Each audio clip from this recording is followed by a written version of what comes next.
Once again, it is Monday on CHLY 101.7 FM. I cannot believe it's Monday already. I am not ready for Monday. I want the weekend to be back. The summer is coming. The summer is here. I want to be in the sunshine, and I'm sure all of you do too. However, you have tuned into Act 3 on CHLY 101.7 FM because we have got great guests. And today's guests are fantastic, and they are doing something within community that everybody needs to know about. So Michelle Von Arx, I think I got that right. I'm sure I probably didn't. And Gwen Kasurik or something along that line. You guys help me out here. You are with a volunteer in the Nanaimo and the Hand in Hand Intergenerational Storytelling Program. Why don't you guys introduce yourself much better than I just did? And good job, because we've actually reversed. So I'm Michelle Kasurik. I'm Gwen Von Arx, and we are with Hand in Hand Intergenerational Storytelling Project. Good news is I got the program right. So if people are listening and they're used to that when it comes to the names, I never get them right, but that's all good. So why don't we start? Who wants to go first, Gwen or Michelle? Which one of you would like to share, what is Hand in Hand Intergenerational Storytelling and how did you get involved in it?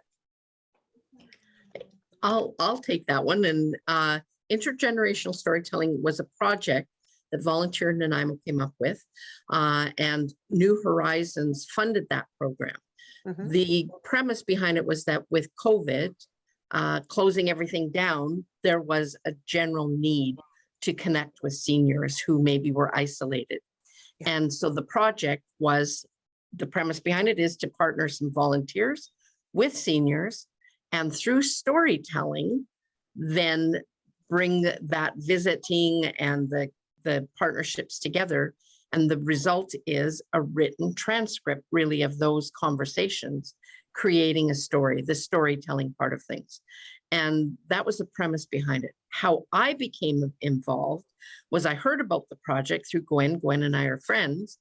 And I actually lost my dad through the pandemic time. He didn't die of COVID, but he was 86. And that last week before he passed away, I heard stories that I'd never heard my whole life.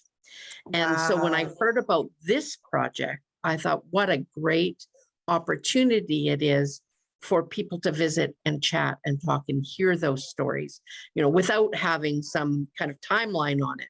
And so I jumped at the opportunity to be part of the project.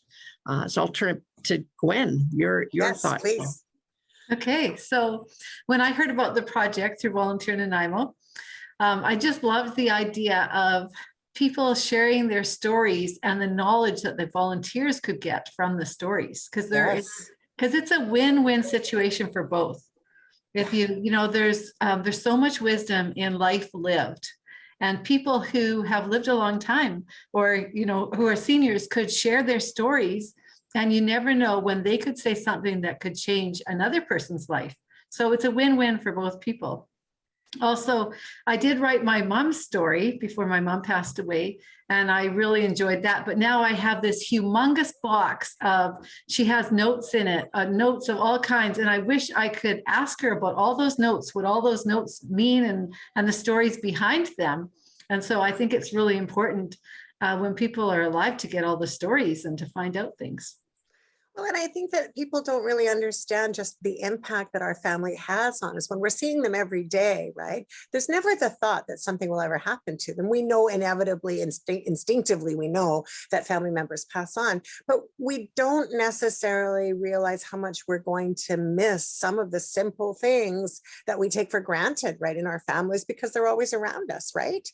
I love the concept of having hand-in-hand intergenerational storytelling, but in particularly, what's particularly interesting to me is the intergenerational piece, right? Yeah, connecting. Connection, right. Yeah, and the seniors, the seniors that we work with right now, like they love that connection with volunteers. And we have volunteers who love it. Like we check in with them. How's it going? And then people say how much they enjoy it, enjoying being together and sharing time together. I've heard some stories as well in community that have participated, and they have likewise explained how that the person that they were matched with has become a trusted friend. And really, they look forward to those interactions. They look forward to that connection.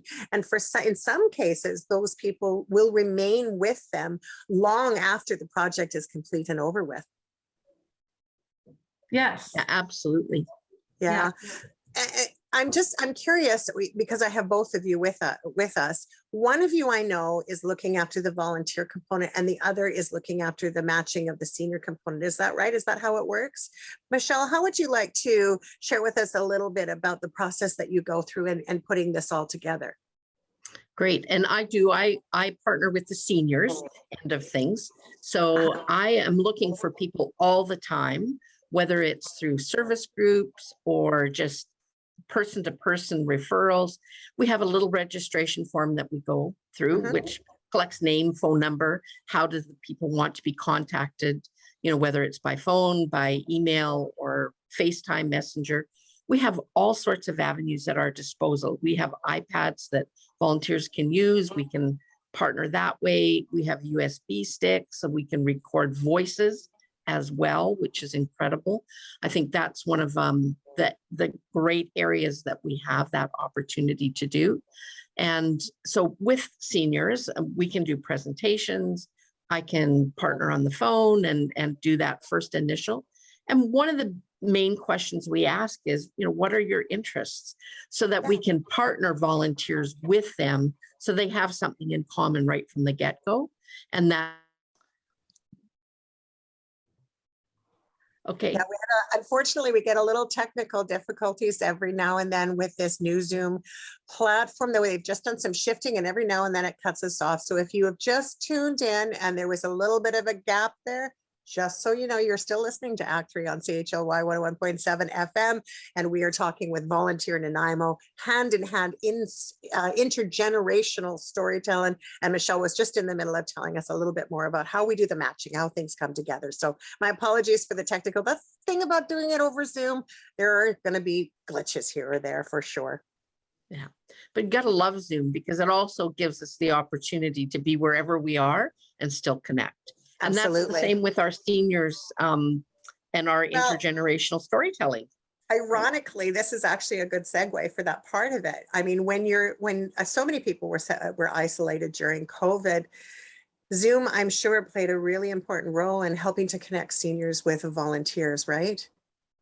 Well, yes and no. So it was a problem because a lot of seniors aren't tech savvy in the same regard as, you know, and or know how to do Zoom. So initially we were trying to meet person to person and mostly phone because we had to have that first connection. I know we did some of our training and Gwen will speak to that. Our training took place via Zoom. Yeah. And we did various areas. So we have some people that are living in their homes independently. We have some people who are living in facilities, and the volunteers are able to go in and visit them in that environment as well. And we have some people that are doing strictly by phone. They didn't feel comfortable meeting in person. So we accommodate whatever needs and desires are for those individuals who want to participate in the project. I love the idea that there's alternatives, right? Whether or not we're matching by phone or how we can do that, that alternative piece is such an important component to doing any kind of, you know, connection, right? Gwen, because Michelle has spoken so eloquently on some of the parts that have to do with the volunteer stuff, I'm wondering if you don't mind jumping in and sharing with us just a little bit about how are the volunteers vetted? Like, how do the volunteers become a part of this conversation? Okay, so the volunteers, they fill out a registration form first. And then I meet with them and we go over we talk about the project, we talk about what they're looking for in volunteering. We talk about their interests also because we like to match them. Like one example is we have someone he's a musician. And so he plays the guitar. And so then we found a senior who's also interested in music. And now he actually plays the guitar for her. So together, he plays the guitar for her. They talk about the stories. I also wanted to make it clear that it's Intergenerational Storytelling Project. It is the Intergenerational Storytelling Project, but a story looks different for each of the volunteers or the seniors. So some of the seniors might want to share recipes. They might want to preserve family recipes, or maybe they want to do little stories. It's not necessarily your life story. It could be Yes. little stories about when you were a teenager, when you were, different times in your life, things that were interesting that you'd like to preserve. Or it could be traditions that you do with your family. And so when I meet with the volunteers, we talk about that. We talk about, it's just like this, the whole world's an oyster. Like you meet the person that you're matched up with, and together you figure out what times will work for you. You figure out what actually this relationship is going to look like. Like, Sure. what you're going to be recording, what are you going to be, what do they want to save? And so it's exciting. It's an exciting opportunity to meet someone new. And so then after that, then we do a criminal record check. So at that meeting, when I meet with the person, I talk to them about, are you okay with us? We need to do a criminal record check. So we do that. And then when we get that back, and after we've contacted references, we do contact references. And then when we get that back, then I send their information over to Michelle so that she can match them with a senior. Perfect. So it is quite a process for somebody to volunteer, but I also recall hearing something about it not necessarily being, a lot of people are when they think about volunteer and the intergenerational part, sometimes they think that there's many years that's in between, a youth perhaps matched with an older adult, or an older adult matched with, someone who's, considerably younger. Is that the hope, or is that the case overall, or what do you see in community? No, it just needs to be one generation. So we have volunteers who, we actually have a 76-year-old volunteer. So that means that we actually need to find someone who's 96, which is nowadays is no problem. So This is true. to find someone who they can match with, because we have lots of volunteers. You can't, people are only how old they feel. So Indeed. You can't say, well, actually, you're a senior. They're actually volunteering. They're a volunteer. So Yes. we match them with someone older, and then it's great. It's worked out very well. No, that's very true. I work with older adults in my day job, and I have to say that many of them, I've got some family members and friends that are in their 80s and the 90s, and some of my closest friends are in that age group, and they do not like being referred to as being senior whatsoever. Their mindset is that of a very youthful person, and that's just the way it's going to be. And I really love that in people. I love that they can, that a volunteer can meet someone where they're at. And as you said, if it's a decade or 20 years difference in between, that generation has got something very different to share than what the previous one did, and the previous one, and so on and so on. So there's lots of room for learnings out of this. This to me is very inspiring, and this sounds very silly, but the reason is recently I was doing which many of us do. We are decluttering our homes. We're getting ready for spring. We're going through the new things. And I was sorting through a box the other day, and my mother passed away in 2002. She died very young. She died actually only at the age of 67. So she was very youthful when she passed away. But I found this little box in one of the, in the amongst of all the other boxes that I had kept from years ago. And it just had her handwriting on it. It was something very, it was on a small container, like a pill bottle, but it wasn't a pill bottle. But she used that container and then had written on it and taped on the outside of that container. And it stopped my heart. Right in that moment, it just stopped my heart. And I remembered my mother in such a beautiful way. And I wonder, the experiences that this program actually offers people is to actually put some substance behind that written word, right? I think that there's something quite lovely about that. Michelle, in your working with seniors, and as well you, Gwen, when you're working with this, do you see these kinds of experiences happening between the seniors and the volunteers on a regular basis? Or stories about the missing of someone from their family that, just even so much as that token handwriting piece sort of makes a difference in their day? I'll jump in. Absolutely. I mean, there are some stories that are coming out. Think of one gentleman in particular. The volunteer is organized through the daughter, the visits, and they've accomplished their story. But during that time frame, the daughter said that he loved having her come to visit. It made his day. It was a dream come true, I think, are the exact words that she used in that. And I know, the stories are multifaceted because we have various different people that are participating in it. And so when we look at and hear the feedback, I mean, it also triggers the people, the volunteer end of things. Sure. Yes. Because, they're also having those kind of memories from their own family units and their own experiences, depending on their age group. And I know for me as well, as I look at things differently because my dad passed. Yes. Now I'm looking at my own self, my children, my grandchildren, and the stories. I don't know about you, but I have 9 grandkids. And so there are. You don't look like you. I know that this is radio and you can't really tell, but you don't look like you have 9 grandchildren, by the way. So congratulations to you on that. That's amazing.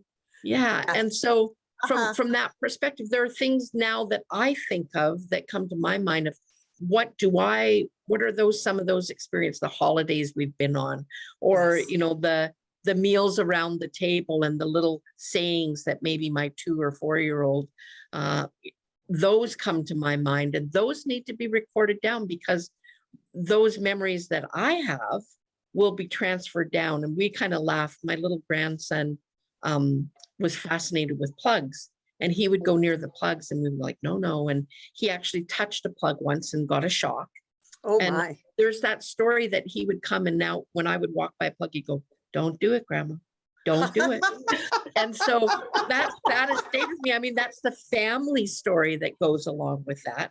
And now he's almost 16, and he doesn't say those kinds of things, but those memories that are there. Yeah. And if we don't kind of put those memories down, where will that go? Yes. Right? Think about that in general. And so it can be as simple as a little saying that our kids or grandkids have, or that family recipe. We can all think about family recipes. Traditionally at Christmas time, there are those cookie recipes and things like that we share that are family related. And, don't ever give it out because it's the family recipe. That's right. And so those kinds of things pass down as well. Yeah. And then I think when, the music that's going on, our volunteer initially working with somebody who's living independent in a semi-independent living situation, but has been asked to participate now in general in the facility from music, because music is the common language, right? Very much so. Yeah. So what a gift that has been on many levels, because of that, it's kind of filtered out or rippled out, that ripple effect that happens. So yeah, it's such a moving thought to believe that, sometimes people, at least in my experience anyway, some people feel so much as though they don't matter. Right. There's a lot of people, especially seniors, that are living by themselves, where families very far away, where, there are some gaps as far as the ability to be able to see their family, even if they are local. A lot of the time that, the sons and the daughters, they come to do the perfunctory things that need to be done, right? To help with the laundry or help with the cooking or help with whatever, and that part of the management of things. But they don't often get the opportunity to sit back and really reflect on those memories. And so I'm so delighted to know that there is an opportunity that, that nothing gets lost. These legacies will last a lifetime, and generation after generation after generation. It's a brilliant concept. Gwen, I'm curious about your take on some of the experiences from the volunteer side. Michelle talked beautifully about an experience with music and how that person is now coming out of their shell.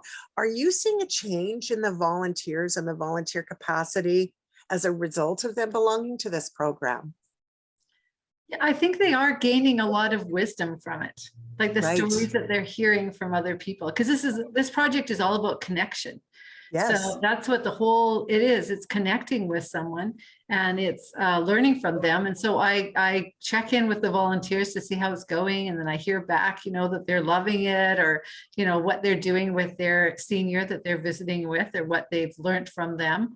And I think that is really important. And what you said about people, everyone is important. Everyone has a story to tell.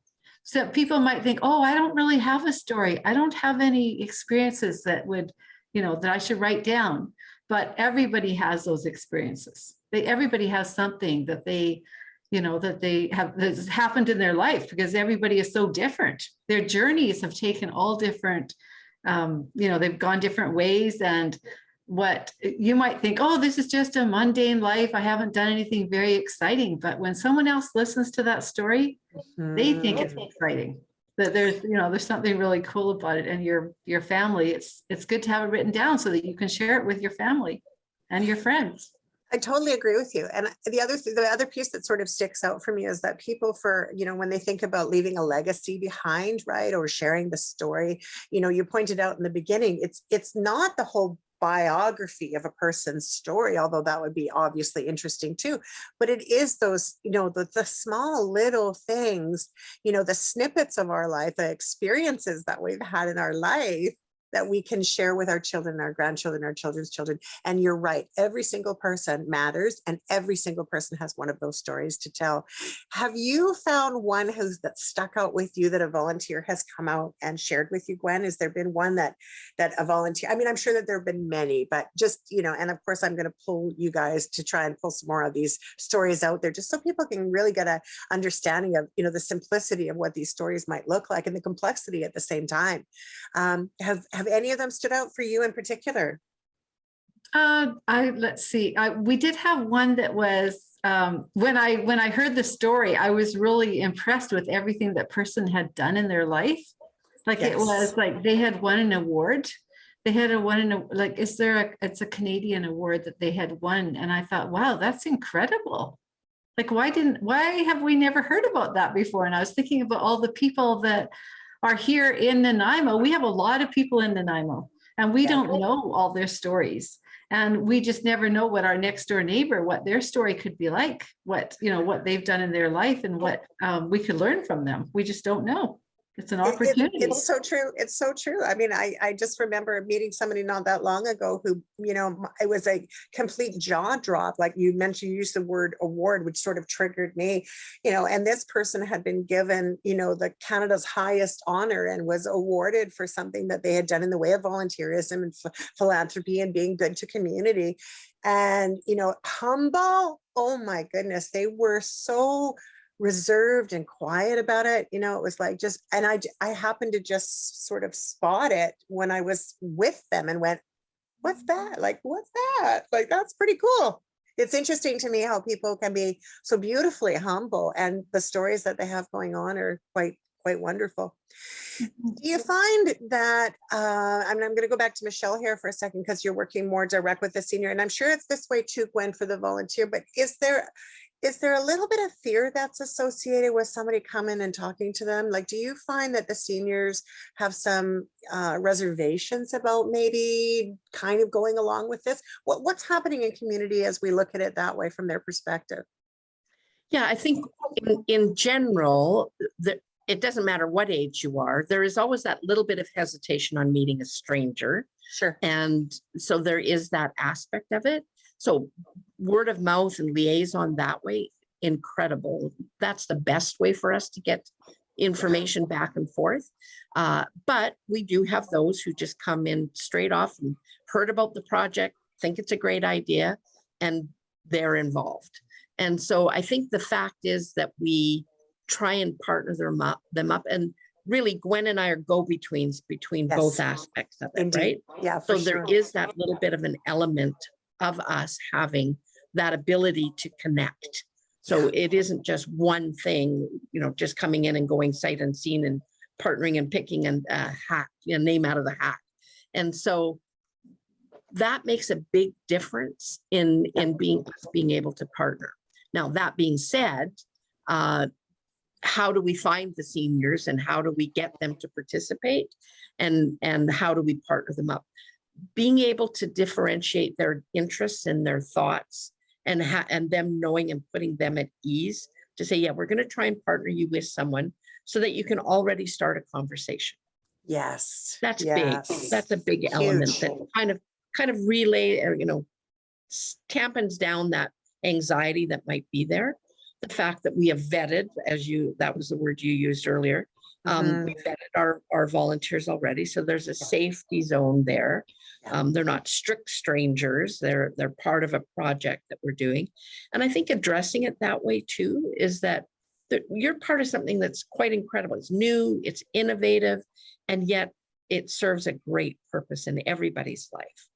I think often some of the stories that we've heard, seniors in particular, or those who are participating, there's some who have lived in Nanaimo all their life.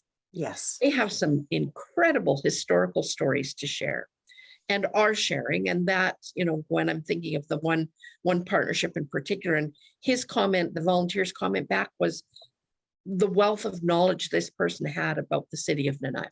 Yeah. Yeah. Yeah, it's interesting to sort of sit back, and when you allow a person the space to reveal who they are and you get to figure out how much they actually know about your community, it's so inspiring. And very often I find with older adults, especially if they've been reclusive for some time, if they haven't been out in community, and COVID has done a lot of damage for that, right?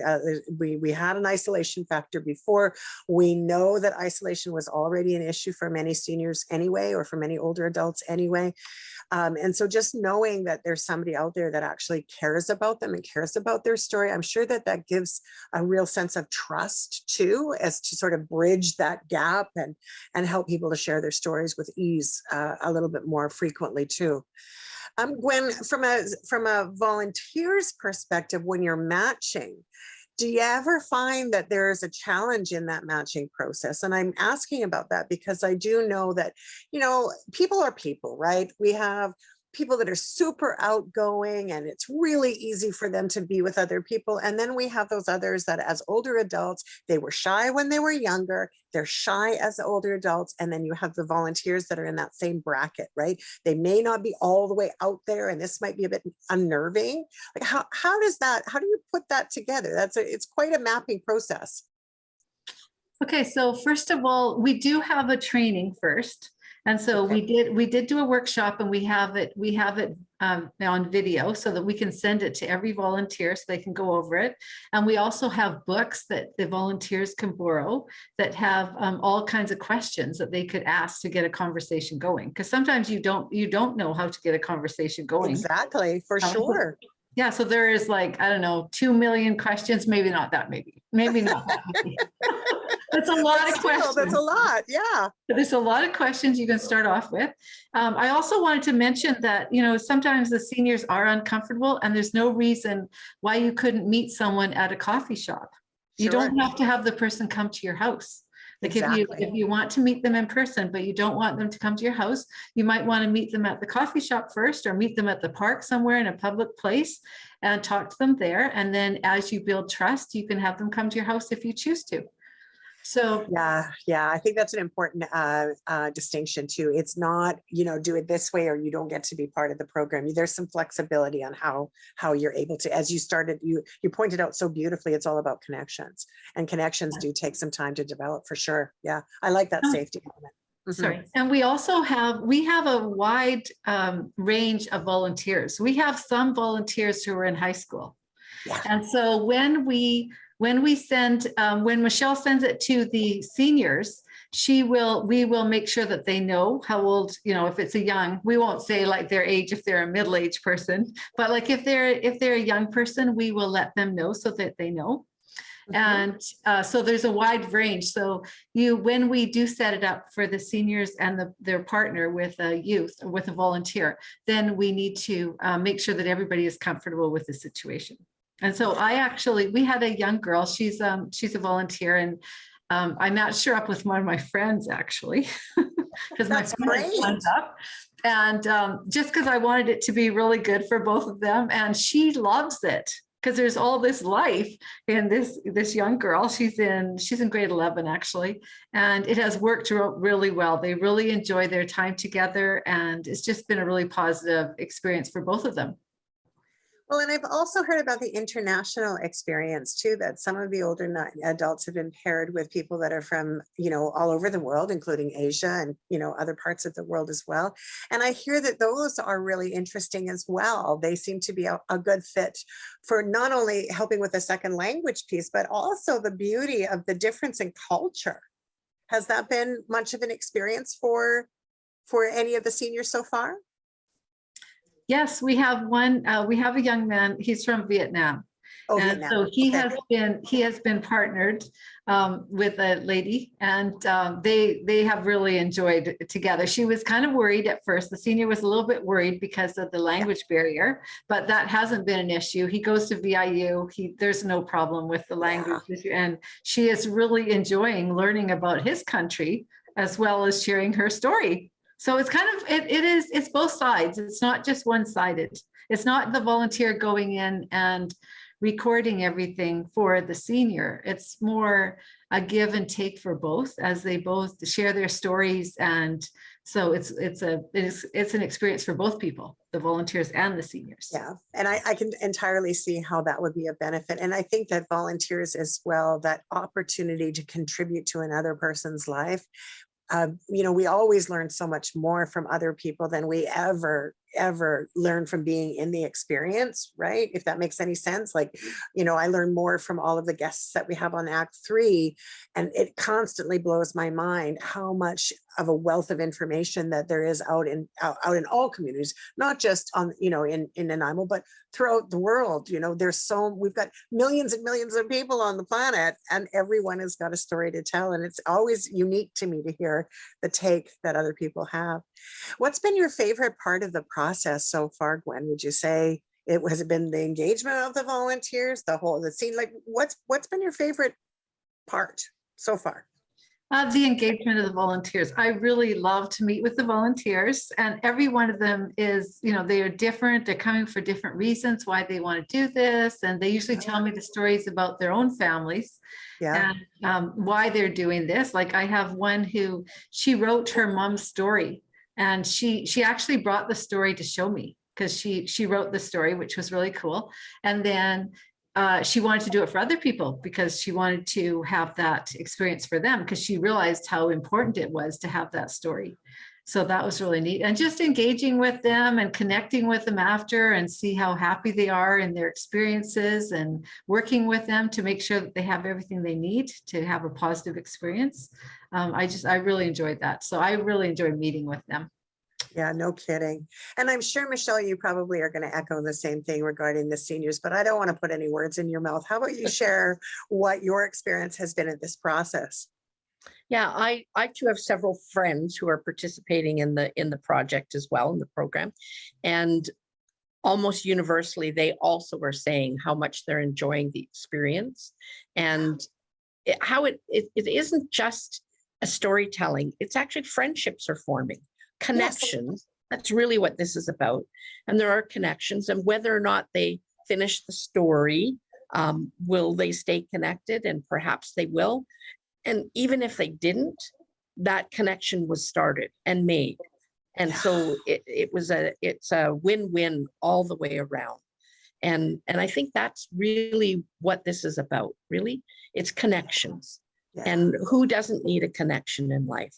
That love and belonging is the biggest, the strongest thing that we as humans have. And it's something that we can share. So important. So important. And it's a perfect segue. We're just a little bit past halfway in the program. And this is the time of the show when I will tell people, go grab a piece of paper and a pencil. But now it's more important than ever to go and grab a piece of paper and a pencil, because we really want to connect older adults, and we want to connect volunteers. And of course, we're looking for both, right? Isn't that the premise of today's conversation? We're looking for both, and we want to share the good news. So let's make sure that everybody goes and grabs a piece of paper in the meantime. While we're doing that, excuse me, I beg your pardon. If you have just tuned into the crackerjack voice I have right now, if you just tuned in, you are listening to Act 3 on CHLY 101.7 FM. We are on this program every Monday at 1 o'clock, and we're super glad that you tune in week after week. Thank you so much for joining us today. If you have not heard our show before and you're not aware of the other ways that you can listen to our program, let me share with you how you can do it. All you need to do is go to YouTube. So the day after the program airs, we try to place the show up on YouTube on our Act 3 YouTube station. If you want to reach out to get information about that, feel free to reach me. I'm Kathy Holmes. I'm your host, and I'm always glad to be with you. And certainly you can reach me through CHLY 101.7 FM, but you can also reach Act 3 on Shaw Spotlight. We have a television program that airs on Cable 4 throughout Island, tip to tip, west to east, north to south, and all over the place. And segments from the radio program are also seen on that program. So do make sure that you tune into those shows as well. A couple of very quick announcements for you. We have just wanted to remind you that Shine 2022 is coming September the 17th. It's very important that you get your tickets. They're selling out fast. Please make sure that you go to togetherweshine.ca and get your ticket information.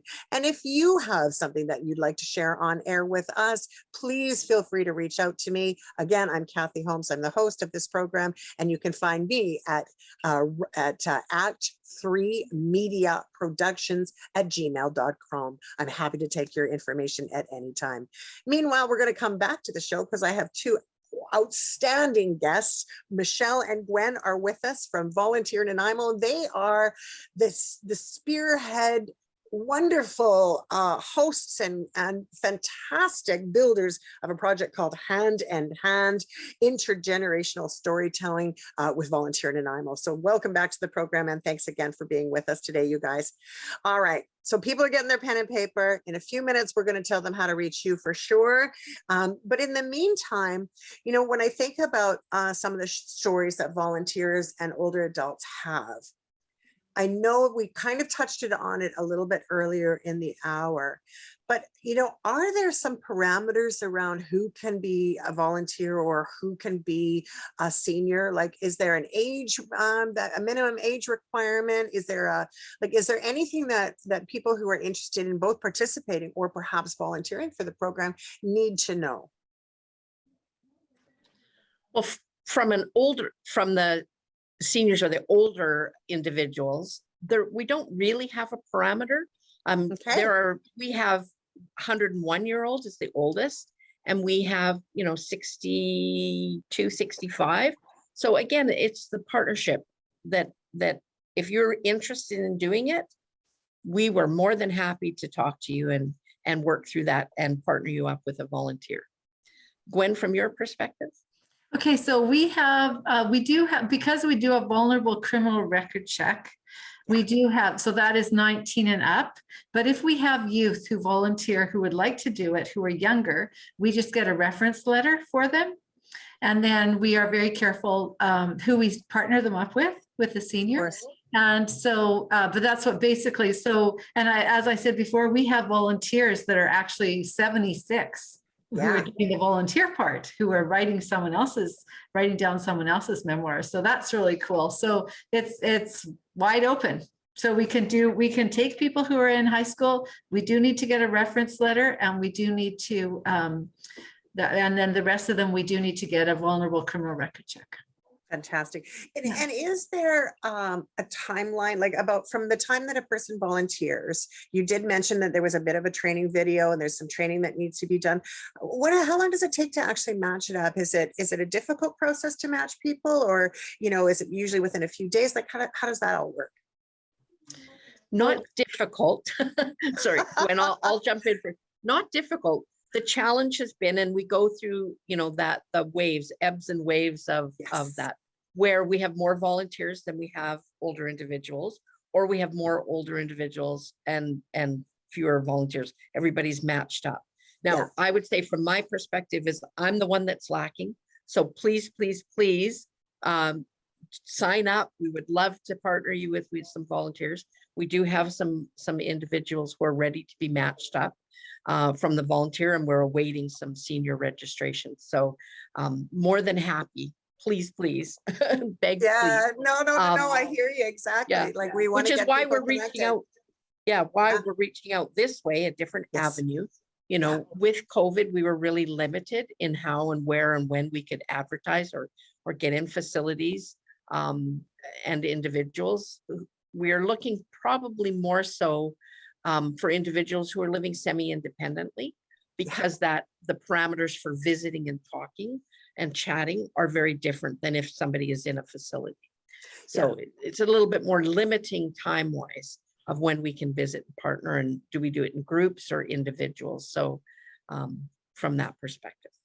Well, I do love, again, we're talking flexibility here. And, you know, I know that this sounds very trite, but oh my goodness, if we have too many volunteers, and oh my goodness, if we have too many seniors, I mean, those are problems we want to have, because those are things that we can do together to help facilitate this opportunity for people. I am curious, because as we've talked about a lot of different things, and as far as some of the stories and things like that, but I'm really interested to hear from a senior's perspective, you know, what seems to be the most common kind of storyline that they want to talk about or share, that they want to gift. What does it seem to be? And Gwen, feel free to jump in here too, because Gwen's the one that collects the stories first. Yes. So she may know others. And I think universally they start out talking about where they were born, where they came from, where they're at, and sharing some of those memories. I was listening to one that was an audio and talking about, they wanted to talk about their father and record some memories and thoughts that they had of their father to start with. So again, each of them are so individual. The one that I was talking about that had the memories of what the city of Nanaimo, many of those conversations are centering around those memories and getting them put on paper, so that that can be passed down, almost, you know, something that could go to the history museum here in town, because there are so many memories of the beginning, the early years of Nanaimo. Wow, that's incredible. Gwen, what's your take on this? I think there's also sharing, like when they were younger, like as a teenager, what life was like, you know, different stories about things that happened in their family, just just wanting to kind of, actually, it's kind of reliving the past a bit. Mm-hmm. Like going back and thinking, well, this is what it was like. This is what I did when I was in high school. I've actually had the privilege of reading some of the stories, because we offer that at Volunteer Nanaimo. So people come, you know, I tell them, if you have a draft and you want to bring it, and I will, or send it to me and I'll print it off. You can pick it up, you can take it to your senior so they can read over it and see the mistakes, or if there's something they want to change, they think, oh, that wasn't quite right, then they can change it, they can edit it. And so then Yes. another draft, and then we do another draft, you know, so that they can do that. And so you don't have to use your own ink to do that. We can do that at Volunteer Nanaimo. And we also give everybody a USB, so then you could use that to record things. And like Michelle said, we do have we have iPads that you can sign out, and then you can use those. Or some people, they record it on their phone. And so, because it's really nice to have the voice, it's really nice to have a story told, you know, and then you can, so that's really, Well, yes. I can tell you, I mean, I'd give anything to hear my mother's voice one more time. I still hear her in my head. And as a grandmother now myself, I hear myself talking to my grandchildren and hearing my mother's voice coming through my mouth, which I think is common for most of us, right? To some degree or another. But there are certain things that, you know, it would have been really, really nice. And I remember, you know, several years ago, and I don't know if they still exist right now, I'm sure they probably do, but, you know, that the grandmother could, you know, read into a bear's paw or tell a story into a doll's paw, you know, a hand, and then that the child would have that voice recording of grandma or grandpa when they went to sleep, which I always thought was a really tremendous idea. And just to sort of know, because our families are so detached now, we're all so far away from each other, right?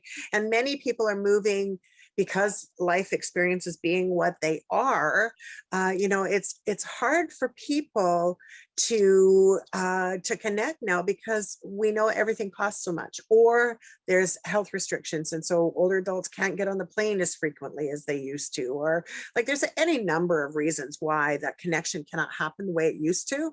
So isn't it great that we can find another alternative to be able to share those experiences? And I'm just thinking that I know that Father's Day recently passed, and Mother's Day, of course, you know, the month before that. And what a lovely gift to give a new mom of some grandmother stories, or great grandma, or great grandma, and all of that. Like it must be fun for the two of you to come up with all these different ideas to help to support both the senior and to support the volunteer. Yes, it is. It is really fun. And it's really fun, like I said, about the world being an oyster and there's so many things. So each one is different.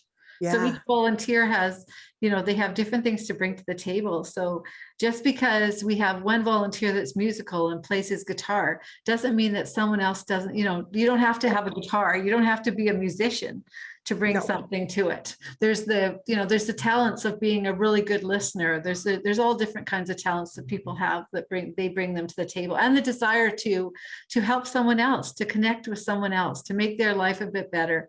And in the meantime, while you're making their life better, you're actually making your own life better too. Yeah, it just is so heartwarming. I love this. I love this. This is so good. And now's the time. Now's the time when we tell people how they can reach you and how they can be a part of this program. So from a senior's perspective, Michelle, I'm going to get you to go first. And then Gwen, if you can talk about the volunteers one more time. How do people reach out, Michelle, and as seniors and become part of this program? Okay, so it's Michelle Kasorik, 25713-9630. I'm going to get you to say that one more time. Yeah, I was going to say the internet was unstable there for a moment. We just had a moment. Yeah, so it's Michelle again, 250-713-9630. And always email handinhandnanaimo@gmail.com. So just as it sounds, handinhandnanaimo@gmail.com. All one word. Fantastic. And how about for volunteers, Gwen? Okay, volunteers, we use the same email. So it's the same one, handinhandnanaimo@gmail.com. And my name is Gwen, and my phone number is 250-667-1803. So 250-667-1803. And if you don't have our phone numbers, you can always contact Volunteer Nanaimo. Volunteer Nanaimo has all our information, and this project is under the umbrella of Volunteer Nanaimo. This is a Volunteer Nanaimo project. Fantastic. And Volunteer Nanaimo, they do so many wonderful projects. We know that they're very involved in our community and becoming more and more involved in the community under the leadership of Rita Inamorati. And so, at the end of the day, you can always call Rita as well. You can call anyone at Volunteer Nanaimo and get the information. And if you are watching this on YouTube, all of this is going to be in the chat box below. So do make sure that you check in to the links that are attached. We're at the time of the program where my favorite part of the program, actually, when I sort of, I ask, and I know I forgot to tell you this a little bit earlier, but if you listen to the program, most of our guests know that I really want to take away moment, like a life lesson moment, something that if you could say anything to the community about this program and your experiences within this program, what might that look like for you? Michelle, I'm going to ask you to go first, please. Okay. And my takeaway is that this is priceless. Yeah. You could not, I personally don't think that you could think of a thing that would be better than connecting and recording historical recipes or just those special moments or just general moments for our family, for our friends, for ourselves. And in that process, you're making a new friend. Yeah. Like it truly is priceless when you think about what is possible and how we can work together to connect. If nothing else in this world that the last 2.5 years has taught us is how important connections are.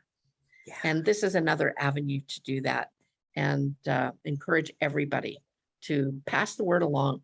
Really, that's what we need. Pass the word along. If it isn't you, then I'm sure there's somebody that would benefit from these connections that are possible. Yeah. And it's easy to connect. It's so easy just checking in with Volunteer Nanaimo. I mean, this is an easy process. Gwen, I'm delighted to hear what your takeaway moment is for all of this. My takeaway moment is that it's a wonderful opportunity.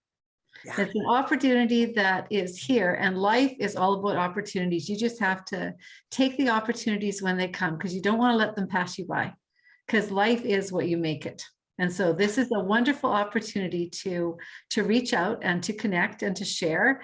And there's just so many pluses to it, so many positive things that can come out of it. Just take a chance, do it. Yeah, I think that it'll be great. I love calls to action. Just do it. Like as Nike said so many years ago, just do it. And certainly for our older adults in community, this is a great opportunity to tell your story. And, I think, again, I'm taking it back to, and I don't mean to be selfish for this, but I know that many of us have had these experiences. Michelle, you've lost your father recently. I lost my mother. I don't know, Gwen, if you've lost somebody recently, but there's something to be said about having something to go back and touch and feel and smell and be a part of. And when we can't do that, if at least we can eat one of the homemade cookies or the banana bread or the, or understand why the quilt that's on your bed was so important to your mother in the first place, or why or how. And I think, as we, as our families grow and we develop, it's very important that we share these things because, the internet is terrific, but it's not the same. It's not the same as those personal connections. We need to reach out and touch somebody, and that's wonderful. So for the last part of our conversation, either one of you, and probably both of you, is a good idea. Michelle, can you send out your shout out, your information one more time? And then Gwen, I'll have you do that also. Okay, again, Michelle, 250-713-9630, and the email handinhandnanaimo@gmail.com. And my name is Gwen, and my phone number is 250-667-1803. And is there a time limit on this program, by the way? Is the funding just for a short period of time, or is this an ongoing initiative? It did start out to have a time limit. It was only going to be 6 months. We have expanded it. Yay! It will be going on for longer. So you have time. You have time to sign up. This is what I'm just saying, but still call to action. These days, a lot of stuff, especially when it comes to nonprofit agencies, relies on external funding. And so, there are other things that you can do. If you don't have somebody to share a story with, by all means, think about contributing to Volunteer Nanaimo and helping to propel this for somebody else. It's always important that we share the wealth, however that looks. And so let's, maybe look at and finding a way to contribute, even if it isn't necessarily participating yourself, although we'd really like you to participate. Thank you so much, both of you. It's been a privilege to have you as my guest today. Thank you so much for being on Act 3. Really, really glad you joined us. And folks, this is another episode for us in the bin. I hope that you're enjoying those beautiful summer days and that you're taking time to take care of yourself and the people that you love. And this is a great way that you can share that love story throughout the rest of your family. So let's make sure that you get involved. So reach in, give them a call. You know what to do. Call to action. Have yourself a great day, everybody. And we'll see you next time on Act 3. Have you on the show. Thanks for tuning in, everybody, to Act 3 on CHLY 101.7. It was so much fun. Twyla Johnson, Pacific Coast Healthcare. Don't forget, you can reach out, you can call her. And if you are listening to us on the YouTube station, I will make sure that that information is in the box below. So be sure to check it out and see how you can be benefited by Pacific Coast Health Services. Thanks again. That does it for us on Act 3. Have a good one. Thanks for now. Bye.